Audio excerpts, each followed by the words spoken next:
started to just get so heated politically that when people will be in a conversation with me and say, "Oh, I hate those Democrats," it's like you're talking about a couple of my kids, Yeah. right? "Oh, I hate those Republicans." It's like, well, I'm a Republican. Yeah. I mean, you can't hate one of these parties that's not yours and not be talking about someone in my family. That's to me the hardest thing when you have a conversation with someone is where are the boundaries here? How powerful can I be in this conversation? And how powerful can the other person be? How can we Right. maintain each of our sense of dignity or self, sense of self, sense of what we think is right and wrong? Contempt sells. Yeah. Contempt makes you money. It gets you rich. It gets you clicks. It gets you likes. Headlines, newspapers go out of business if they don't have enough readers now because of the whole subscription model. So people need contempt to make money. And our overarching goal is to make contempt It's backfire. an era of change, of ideals and cultures constantly colliding. We need brave people who will find the way of hope in the chaos, who will elevate truth in their speech and activate reform in their lives. Lee Sloan welcomes you to this Brave Nation. Hello, Brave Nation. I am very excited today. I've been trying to get this particular guest on the podcast for a few months now. I actually met her a few months ago, and she and I are kind of operating with the same heart. You've heard me talk a lot about having brave conversations and coming to the table, treating people with dignity and valuing people and not not descending into what I call toxic tribalism. And so I'm really excited to have our guest today, Tami Pyfer. She is the co-creator of the Dignity Index, and you will learn more about the Dignity Index today. And she is the Chief External Relations Officer at Unite, which is their nonprofit that started the Dignity Index. And one more thing that I didn't know until today was that she is USA Today's Woman of the Year for Utah. So we're just honored to have you at Brave Nation and welcome. This is my first interview with that award or having that recognition. Awesome. So thank you for having me. Yeah, welcome. And so the Dignity Index, this is just such a fascinating thing. And I think I mentioned it on a previous podcast when I was talking to another guest. I love this concept because I mean we could all say, oh, be nice to each other. Like we learned this in kindergarten, we should be nice to each other. But when it plays out in real life, it's like, well, how? How are we doing this? And I think the Dignity Index, and it's dignity dot, what is it again? The Dignity.us. And US. I'm just going to grab my card really quick. Yep. Dignity.us. So you really give us some really practical tools on how to come to the table with health and dignity and keeping our relationships intact. So what inspired you guys to come up with this idea? Just tell me a little bit more. Well, I when I was in my last couple of years in the governor's office, I was his Governor Herbert's in Utah, his education policy advisor during the last 7 years of his term, and those last couple of years got to be just really difficult as far as education issues.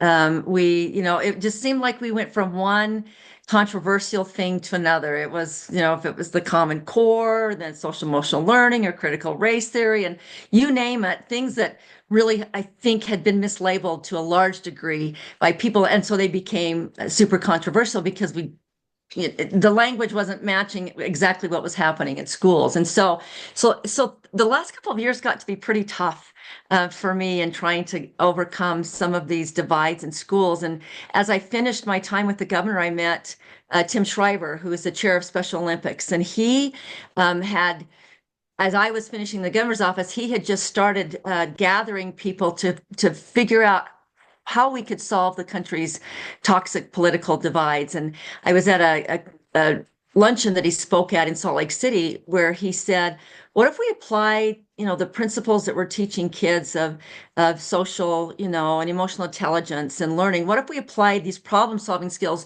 to politics? And it was just like this huge, these flashing lights went off in my brain. It's like, why couldn't we teach these skills that we teach kids on how to approach differences in a different way, disagree without being disagreeable. I mean, they teach that in a lot of history, classes, and problem solving with diverse groups of people, working across divides, self-regulation, how to not, scream at your classmate and instead say, what did you mean by that? What if we took those skills and taught them to politicians? We applied that to politics. And so that kind of sparked my interest at the very start. And so when I left the governor's office, I joined Tim Shriver and another colleague, Tom Rostrett, who had been working on what was ours to do. And as we studied what we could be doing, we kind of morphed into this idea of dignity. And what if we had a way to measure the dignity that was in our public discourse, political discourse, even just in our, in our associations with each other in our workplaces? And that's the beginning of the Dignity Index. And so that's what we did. We created a scale to measure how we do when we are in these conversations where we disagree with each other. And I love that word dignity. It seems like it resonates with people a lot more than like unity or some of the other words that you get. Did you find that to be true? Yes, even, the name of the nonprofit is Unite, which was, the paperwork and everything was done in like 2018 or 2019. And a lot of people are immediately turned off by that. We learned it's like you unite, you just want me to give up my principles and my passion, my power, and join with them or give in, and just be nice so we can all get along. We can go along to get along. And it's like that word we found does not resonate with people. And the funny thing is that's not at all what we meant by that. And dignity does resonate. At one point, actually, Lee, we had thought of calling it the Unity Index, but again, that's not, it didn't capture what we were trying to get at, which is the fact that everything else aside, every one of us is a human being, and therefore we deserve to be treated with dignity, with this basic level of human dignity. And that word has resonated with people. Right. People seem to be able to understand that, innately. Because when you think about unite, it's like get in line, kind of like it has this sense Get of in like line. or else, Yes, unite or else, exactly. and it's Yeah. big brothers watching and everything. Yeah. But but as far as the boundaries go, that's to me the hardest thing when you have a conversation with someone is where are the boundaries here? How powerful can I be in this conversation? And how powerful can the other person be? How can we Right. maintain each of our sense of dignity or self, sense of self, sense of what we think is right and wrong? And I feel like people let their guard down or they're able to work with easier when they know what their power is and they can hold on to that power. I think that's right. That's a really good way to frame that as well. I've heard this phrase that we don't seek for common ground, but we seek for higher ground. And when you're treating people with dignity and you come to an impasse at like a level 7 on our scale, the scale goes from 1 to 8. At this, almost at the highest level, a 7 is when we are looking for those things that we disagree on. So if you and I disagree strongly on something, instead of just saying, okay, we're going to compromise, what I do is I develop a relationship with you. I find out, tell me how you came to that view, and I want to learn as much as I can about you and that view, and you about me, so that then we start to problem solve. And it's not just a matter of, okay, well, we'll compromise. It's like, okay, common ground's great, but let's find higher ground. How That's can really we take good. that and build something that's even better than either one of us had thought of to begin with? And that's what I think, if you start to practice these dignity principles, that's what you get to is beyond common ground to higher ground. That's really good. I'm gonna start using that. It's not Yeah. original to me. I heard it and it's like, that's exactly how I feel. It's really good. And yeah, and then I started using the word toxic tribalism because I'm thinking, okay, what do we want to get away from? And we always say, well, we don't want to get political. A lot of people say, I don't want to get political. Well, I know politics has become a negative word, but we are political. Like, I mean, we have our opinions and it affects our governments. And to me, just saying we're not political isn't really cutting it because then how I phrase it is that we put our white gloves on and then we don't want Mhm. to touch it because I'm not political, Yeah. but we need tools to get in there because I don't think that ignoring it is helping. No, I agree. Ignoring it is not helping. And for people like us, for me, a large part of my life has been political, from PTA president, which is that's it can be very political, not even in the Republican Democrat sense, but I mean, it's politics. Working Right, with people, problem solving is politics. right, And PTA president, city council, state school board, governor's office, so much of who I am has been influenced by politics. And so when I have to take that out of my personal interactions or conversations, I leave a big chunk of myself behind. right. And that's what we kind of started to feel when we were working with the dignity indexes.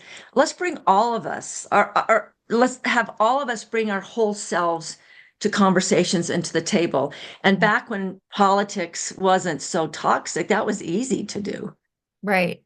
Yeah, and like in my family, we were encouraged to go toward each other and to disagree. We were, especially the Italian side of my family, we were very much encouraged to debate and to do it passionately. Yeah. And so I kind of grew up with that model, but I realize a lot of people don't. A lot of people aren't allowed to do that in their families or disagree, especially with the authority figures in their family. So how do you help people to kind of cross that barrier when it's not taught to them?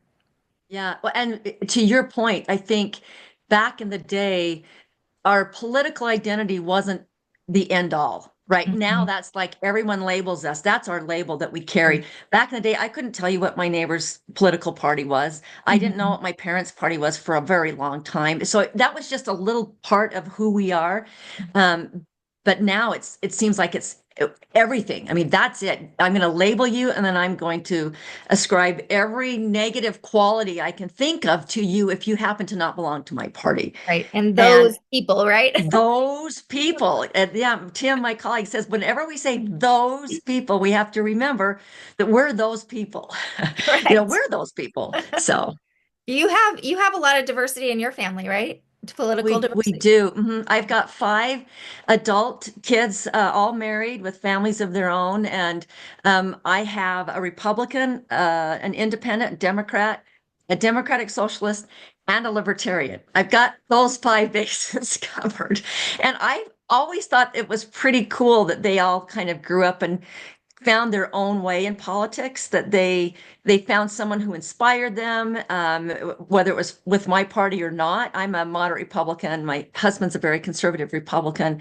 But I just was cool that things that kind of excited them or that they kind of picked out of the different parties. And it was really cool until it wasn't really cool. And then the last maybe, I'm going to say 8 years, 8, 9 years or so, maybe 10 years, things started to just get so heated politically that when people will be in a conversation with me and say, "Oh, I hate those Democrats," it's like, you're talking about a couple of my kids, Yeah. right? "Oh, I hate those Republicans." It's like, well, I'm a Republican. Yeah. I mean, you can't hate one of these parties that's not yours and not be talking about someone in my family. And True. that's why it became very personal to me. Not only the difficulties we had in the governor's office, over the last few years, but even before that, being in rooms where people are making fun of those people. It's like, those people are my kids. Yeah.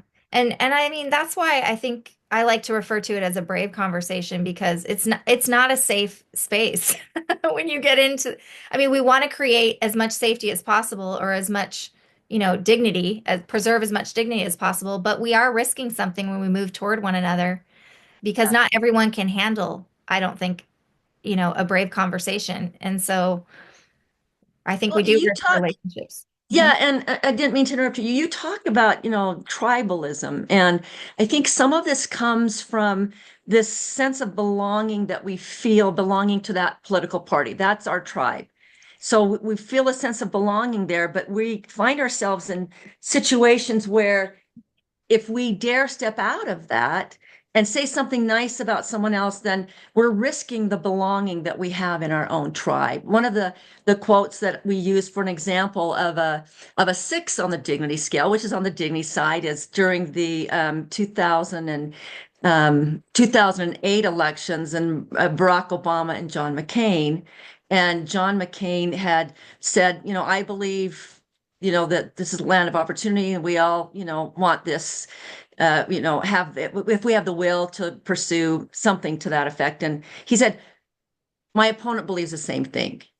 So he was saying, I believe this. My Democratic opponent believes the same thing. He got booed. He was in a room full of Republicans and got booed by people. It was like, how dare you find something in common with the other side? And if I have time for another example, I was at our state Republican convention a couple of years ago, and I was going in and I registered, and a very nice, gentleman was kind of ushering us to where we had to go to register. And he said, I need you to step down here, and I need you to sign in. He said, we're not like those Democrats. We need you to show ID. And it just sort of struck me wrong. And I went and registered, and I came back to him and I said, my son's a Democrat, Democratic Socialist. My daughter's a Democrat. I said, it kind of hurts my feelings when you say that, because they're really good people. And he said, oh, my daughter's a Democrat too. I said, oh, so is she a good person? He said, oh yeah, she's a great person. I said, so when you say that, I said, I know you're joking, but when you say that, it kind of hurts my feelings, because they're good people too. And then he talked to me for like 5 minutes about how cool his daughter was. Yeah. So it's kind of these throwaway lines that we use, or we feel like I have to say that because that's the cost of membership in this party, is that I'm going to have to say something negative about the other people. And we're trying to teach people, you don't have to do that. Right.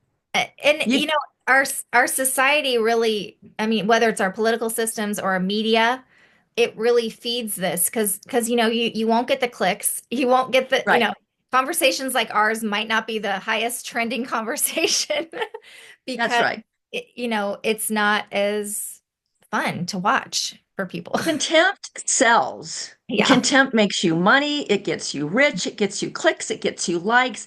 Headlines, newspapers go out of business if they don't have enough readers now because of the whole subscription model. So people need contempt to make money. And our overarching goal is to make contempt backfire. We want people to get used to the language of dignity so that they start to see it and they start to have this, what we call the ick factor, to where when you hear it, it's like, oh, I don't like that anymore. And if that's the way you're going to behave as my elected official, I kind of know that you're not going to be a very good problem solver, because you're calling the other party all these horrible names and no one's going to want to work with you. The margins are so close, in Congress, for example, that if you can't work with the other side, you're not going to be helping me as my elected representative. So I want people to see what contempt looks like, to feel icky when they hear it and feel worse when they use it, and say, I'm just not going to do that anymore. I want contempt to win. I want contempt to lose, and I want dignity to win elections. I want dignity to win clicks. And we see this in kind of another fashion, Lee, when you have like the what's it called? Upworthy and the good news, social media. People like seeing those things, and those are good and those are nice. We want to take it a step further and just make it the norm that we treat people with dignity. And I can disagree passionately. I can make really pointed comments and points about you and talk about how I don't agree with what you're doing because I think it's hurting, the policy that we have on immigration or whatever it might be. But I can do that without calling you a horrible person. Right. I talk about, when I mentioned the white gloves, I also mentioned the boxing gloves. It seems like we vacillate between one or the other. And then I'm advocating for gardening gloves, which is getting in there.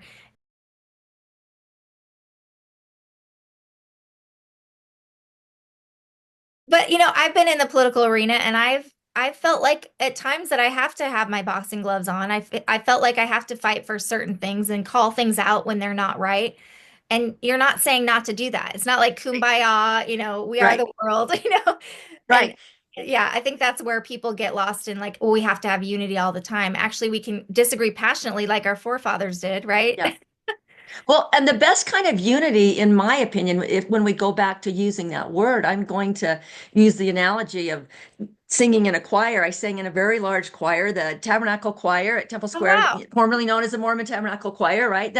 You're in a 360 voice choir. And if we all sang the same part, the same note, in the same octave, that would be like boring. It would be almost painful to listen to, but you have the different tones and timbres and voices, and you have dissonant notes. I mean, some of my favorite parts in some of the songs that we sang were when we had this dissonance that you lean into and then it resolves, and it's just beautiful. But think of that in our daily lives and in the variety, the diverse people that we live among, and the beauty that they bring to our conversations. When you bring those diverse voices together and work together, to me, the type of unity that comes from that is much stronger than something where everybody says and thinks the same thing. Yeah. Now, I think some people too get a little nervous when you talk about this because, like, say you're a moderate, right? But let's say you have a strong conservative and they want certain values to be represented, and then they see too much compromise. That's happening a little bit in our state legislature. It's like, well, they feel lied to. They feel, and I think it causes them to be a little more tribal because it's like, wait, are you going to stay true to what you said you were going to do? You know? Right. Well, and you raised a really good point there because one of the features of a 7, again, top of the Dignity Index scale, is being able to work with someone, hear their story, learn about it, and you may learn something new, and you may change your mind. You like when I was first on the city council and I had certain ideas about, budget things, and we're spending too much here, we're spending too much there. And then I got in and actually opened the books and I talked to people. I walked the neighborhoods. I went through our environmental health department and realized what it was we were actually doing. I realized I was wrong. I realized I didn't know what I thought I knew. And to be able to go back and say, I think I might have been wrong, you risk, again, you kind of risk your tribe saying you lied to us. It's like, I didn't lie to you, but I have met with people. I see things different. And I wonder if there couldn't be a win-win for us, or a way that we accommodate diverse views in a different way. And that's where we're always looking for the higher ground. But it's hard. And when you live in a diverse society where I guess there are situations where, well, almost every situation, not everybody's going to get everything they want. And I think that's more of the classic compromise that we hear spoken of. But it's a very difficult and complicated, I'm going to say complicated, business to be in when we first of all approach everything as a zero-sum game. Someone's going to lose, someone's going to win. And I mean, you can have complete dignity and be, we'll get it. Let's get into the dignity scale in just a minute here, but you can have complete dignity and be on any part of the political spectrum. It's not like you're going to be in the middle. I think that's right. A little bit of a misnomer. Like, oh, absolutely. The governor I worked with, Governor Herbert, was the most conservative Republican I'd ever met. And his motto was, I'm conservative in principle, but moderate in tone and inclusive in process.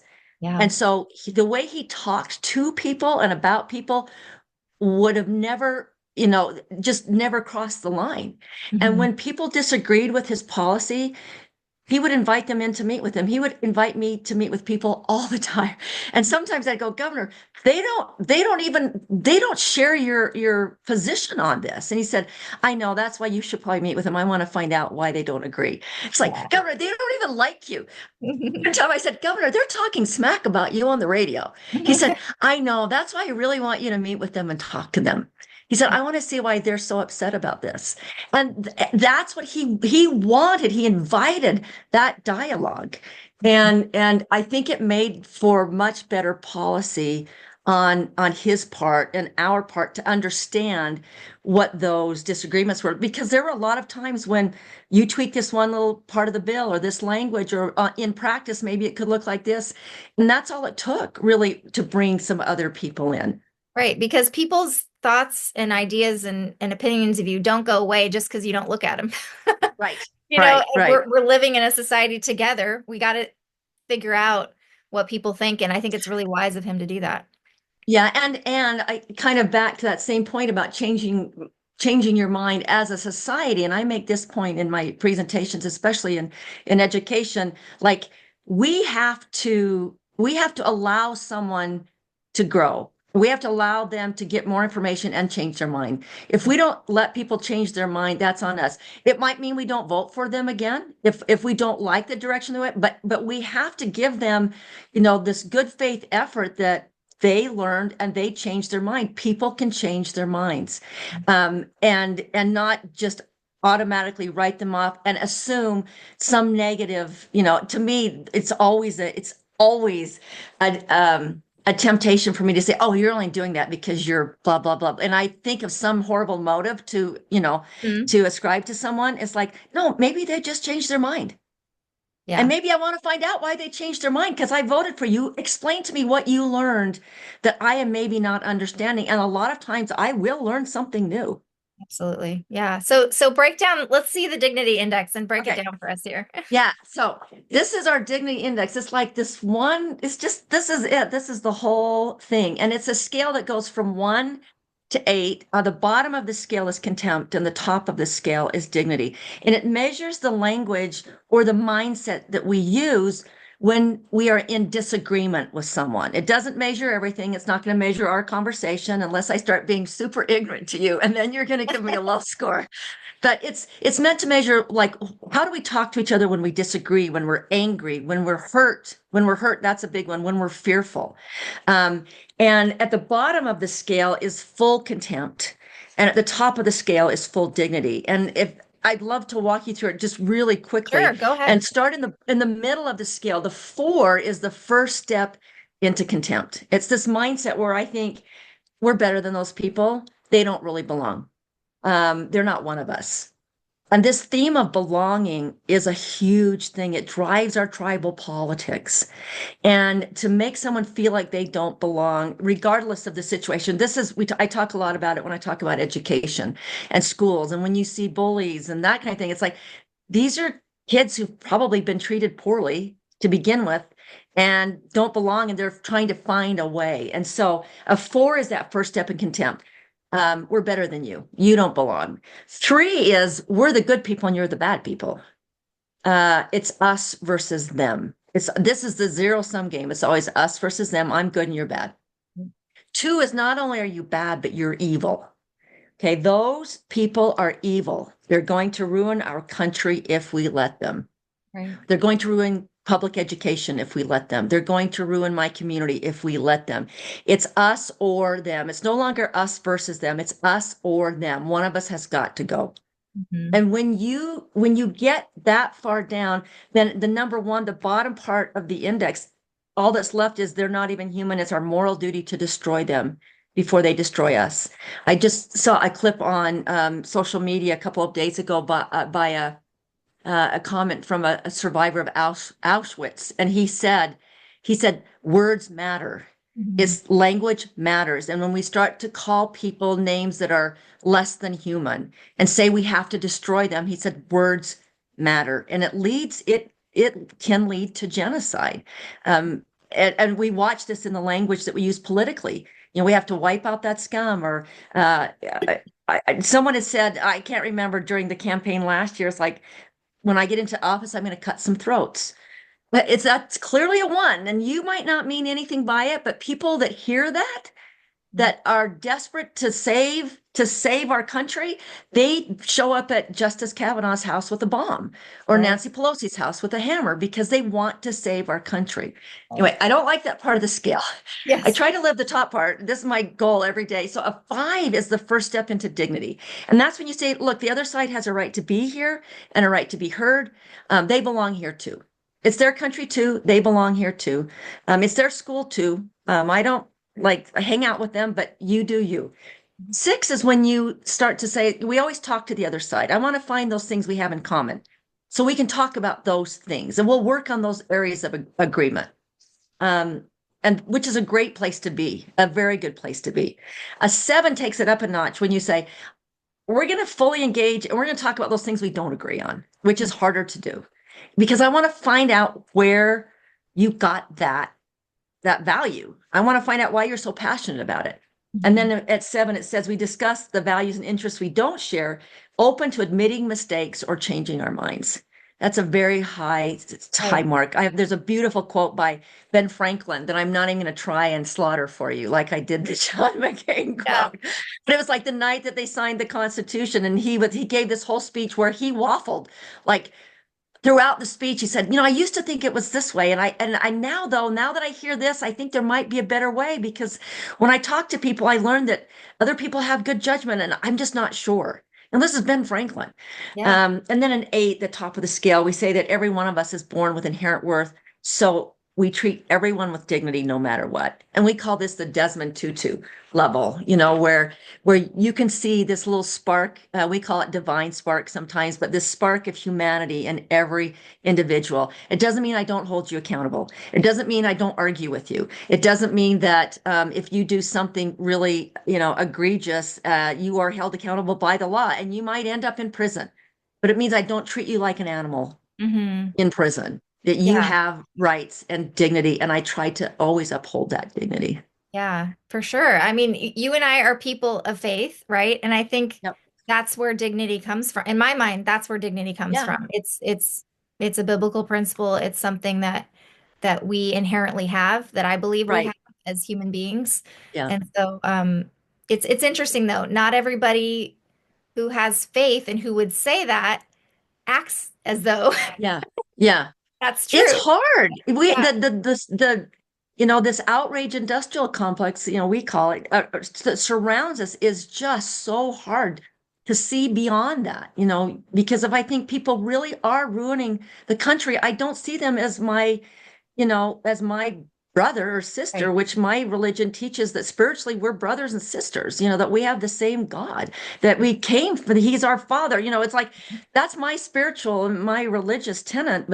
But when everything surrounding me tells me that they're ruining the country, it's so hard for me to go back to what I've been taught, in my religion, to say, no, they are my brother or my sister. And Right. so they deserve dignity. And you can vehemently disagree with what they're doing Yes. and actually believe that the choices they're making are not making things better. You can believe all of that. Absolutely. And we actually practice. So you talked about this a little bit earlier, but in some of our workshops, we've added this new part of our workshop where we actually practice how would you respond? So we'll give a scenario. Usually I've been doing corporate scenarios or school board or public ed. Here's a scenario. How would you respond? And then we have people practice responding at a 3, which is contemptuous. And that one's easy. Like that one's so easy to come up with because it kind of comes natural to us. It's like, you idiot. I can't believe that, da da da da da. And then we say, okay, now how would you respond if it were a 5? Then they have to think a little bit harder. And then we say, what about a 7? If you wanted to give a 7 response, how would you respond? And then it takes some thinking, but we want a passionate argument, strong Mhm. argument, but we want you to word it at a 7. How would you do that? And the fun thing is that they come up with really great arguments at a 7. And when it's a political example, what you do at a 7 is that you're not criticizing the other side's president or the other side's leader, but you're making that passionate argument to where a lot of people on the other side probably agree with that, right?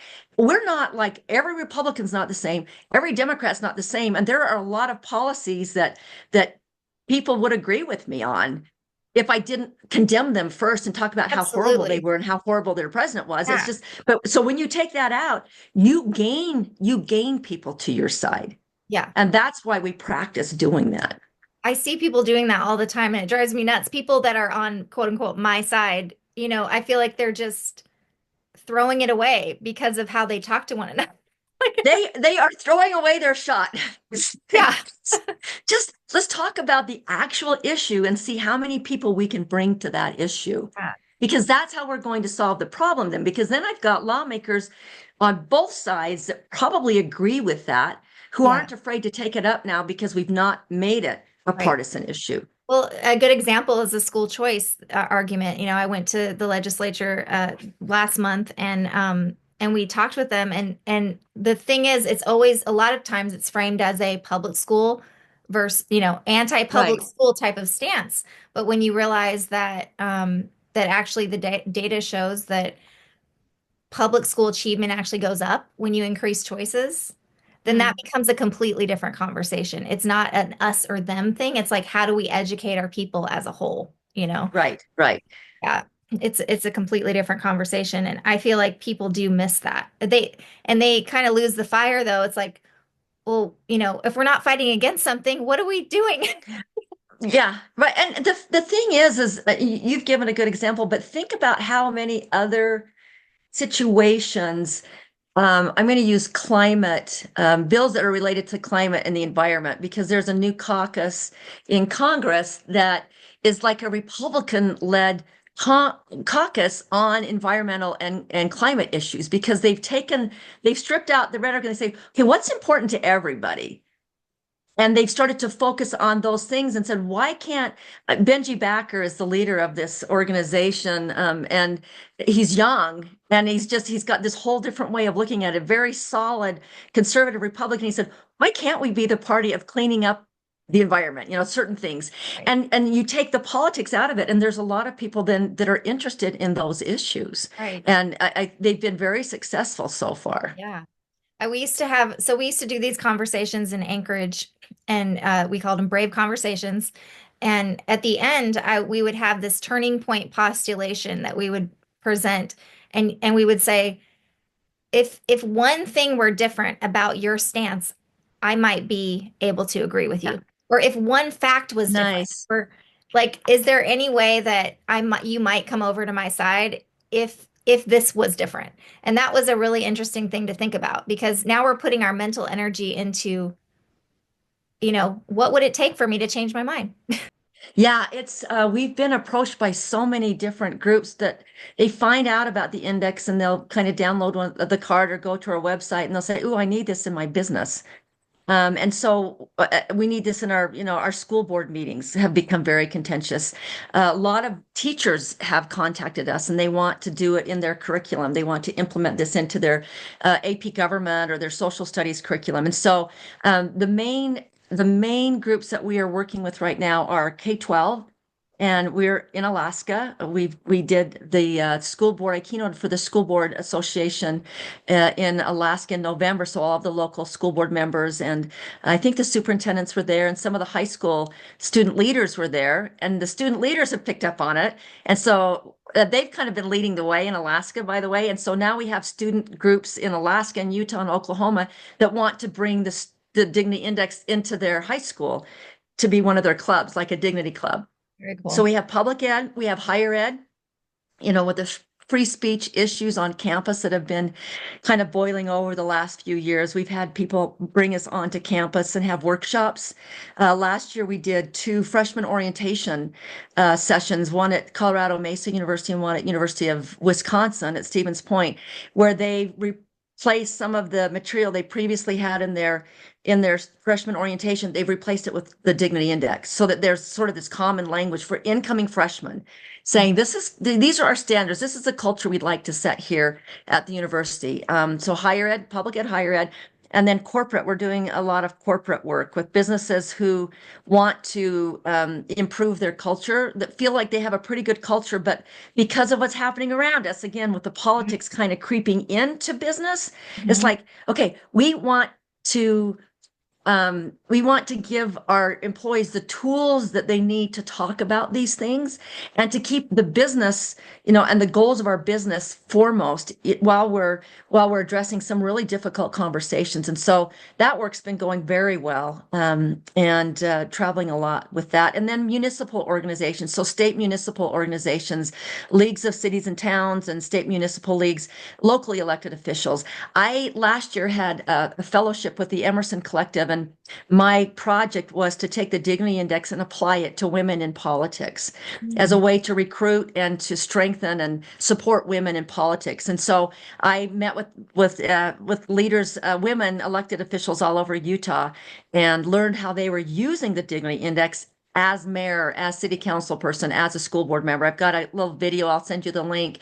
But they found, for women especially, who are turned off by the toxic nature of politics, a lot of people will tell me, a lot of women will say, yeah, I couldn't do that. I know we need more women in politics, but it's so awful. I can't do that. And I'm Right. going, actually, you can. I'm going to give you this thing. And Because it's those not are the about people that playing. we need there, right? The people That's who we that need. Yeah, want to the do it people right. that that's right. The people that don't like it are the people we need, that don't like the toxicity. But it's people learn this as a way to score others. I teach people to score, but I teach them that so they can recognize it, but really so that they can turn that on themselves and go, okay, that's me. We like to say that when we use contempt, it's hard to see it. But once we see it, it becomes hard to use it. Once I spend 45 minutes with you and show you what that looks like, on your way home from the training, when you start to choose someone out and call them names, you're going, oh, that's a 3 on the index. I don't want to be it. I don't want to be on the contempt side of the scale. And Yeah. that's changes people. So when you're talking to someone, I know you gave that example of encountering someone who had that toxicity. Do you do that on a regular basis? Do you challenge people with their levels of toxicity, or do you No, just okay? no, no. Well, let's put it this way. I don't challenge them with the index. Using the index as a club or a stick is not a good idea. Right. What even these women, these mayors that I've spoken with, they are so good. One mayor said that she puts an index on the seat of all of the council chairs, and then when people come in, she talks about it not as a way to say this is what you better do, but she said, I just want you to know that this is what you can expect from us. And so she's gently saying, I will treat you this way. But when I do hear some high levels of toxic, like, the gentleman that was at the state convention, that was a pretty low level, but I thought, I can't let this one go. You're making fun of my kids. We feel like it's important when you hear contempt, though, especially this really toxic contempt, we don't think it should be ignored. And we think you should be able to challenge contempt. I just wouldn't challenge it by saying, here's a scale and you're at the bottom of the scale. Yeah. I would challenge it in the ways that we practice, saying, it's really hard for me to hear you say that because I have a friend who is in this profession, for example, that you're talking. I have a teacher friend. And when you say all teachers are, doing whatever it might be doing, grooming our children that's really offensive to me. And I just need you to know that. I know that you're worried about your kids, just like I'm worried about my kids. And I think that's what's driving your language right now. But I need you to know that's really offensive to me because I know teachers and that's not what they're like.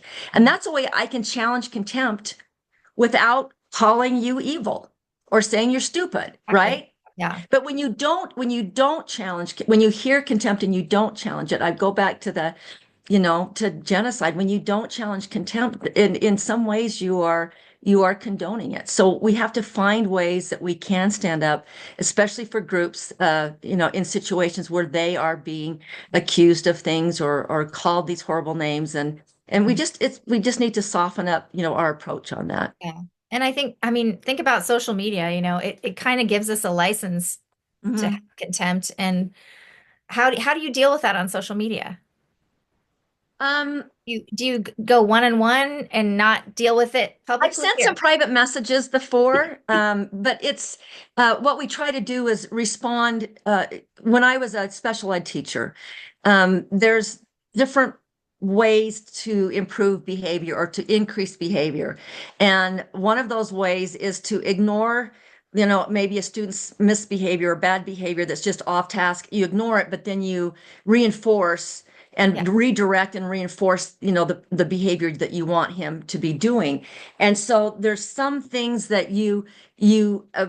that I will address generally, like my next post will be positive, or I saw this in the news. I disagree with that. Here's what I think about that. So we try to take the proactive, positive approach to that. But calling someone out individually again on social media, it's can sometimes be like a cesspool, and people are just they're just trying to drag you down, and where it's not a personal. People lose face on there. They can't. It's in front of everybody. So like, when you're trying to correct somebody in front of the world, in essence, it's probably better, I found, to just have a different conversation, Right. That's exactly. And we tell people, unfollow people, just say, oh, I'm sorry. I saw this on your post and this is the third time I've seen this. You do you, but I disagree. Or just click on, you don't even have to make a statement about it. Yeah. I just unfollow people. Sure. And I've had people who might be toxic on my strand or whatever, and I'd be like, and this is why I'm deleting your comments. And then I've actually had people, the same people, come back and say it in a different way. Yeah, right. People do And change. we suggest, I talked to a school board member once that, was faced with a really, really toxic comment in a public hearing that no one challenged it, or no one said anything in defense of the teachers. And we practice what that might look like. And it could be something, especially if you're in person, that you're going to have probably a better chance of getting the message across the way you want. But you could just say, look, I want the record to show, or the minutes to show, that I disagree with this comment. And Mr. So-and-so, I wonder if we could get together on Thursday. Maybe you could come to the office. I'd like to find out more about, your background. You're obviously super passionate about it. And I'm also passionate, but I disagree. Could we have a conversation about this? And then if they take you up on it, then there's some hope there, right? But to let someone like that continue to berate and degrade people in a public setting, if you have power to stop it, then I think that you use that power. Yeah. I mean, with our freedom of speech, I so appreciate our freedom of speech. I mean, Yeah. I don't ever want to lose that. And I know, like, the Bible talks about, everything is permissible, but not everything is beneficial. And so I think about freedom of speech in that way. Like, we can technically say whatever we want, and we should be able to. I mean, short of like threatening people or whatever. That's right. But at the same time, we want to do better.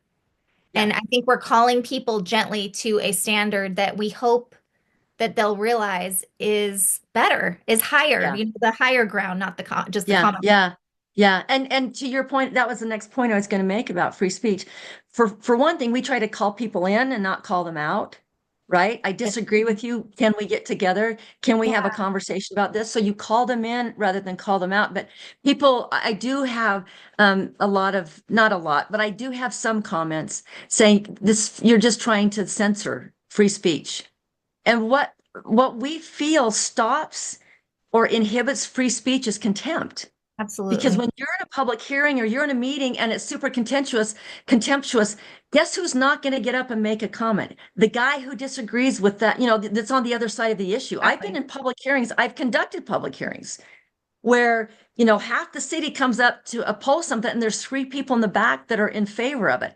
And when the contempt starts flying, those 3 people never get up and give their opinion. Contempt shuts down free speech. Dignity opens up free speech. And Tom has a great way of putting this. He said that dignity allows you to say what you think in a way that lets other people say what they think.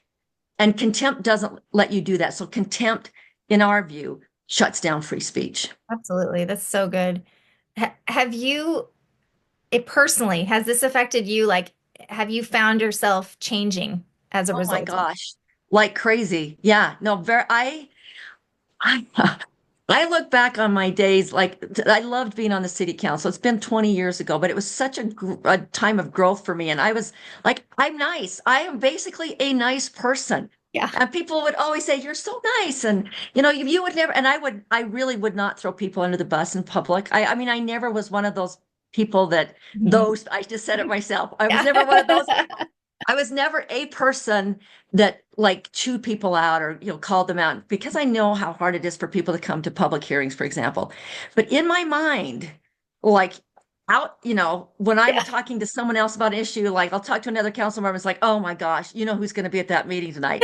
So and so. And I'd roll my eyes. And even when you don't say it, but you think that, you stop yourself from coming up with solutions because you've already decided they're not worth listening to. Wow. So I do look back at thought patterns, my mindset that I wish I knew then what I know now. And even now, every day, I have to work on this every single day. I do better. For the most part, I live on the dignity side of the scale. There are some times when I'll creep down to a 4, but you quickly recognize it, and then you think, okay, I've got to think of this a different way. And I find that I give a lot of people a lot more grace and the benefit of the doubt. And I expect them to give me grace and the benefit of Right. the doubt. And I have passionate arguments with my colleagues about, things that we're doing that before I would have tiptoed around. I don't know if I can Right. say that. I don't know if I can say this, but like we all have these ground rules that allow us to say things because we are treating each other with dignity. I do feel that. I feel like when I respect somebody more, I will challenge them more, Yeah. Right. which is the opposite of what you think. Yeah. That's exactly right. Yeah, this is so great. And I mean, I'm convicted, I'm challenged, because you're saying, don't just do this on the surface. Like, do it Right. inside, do it in your heart. Yeah.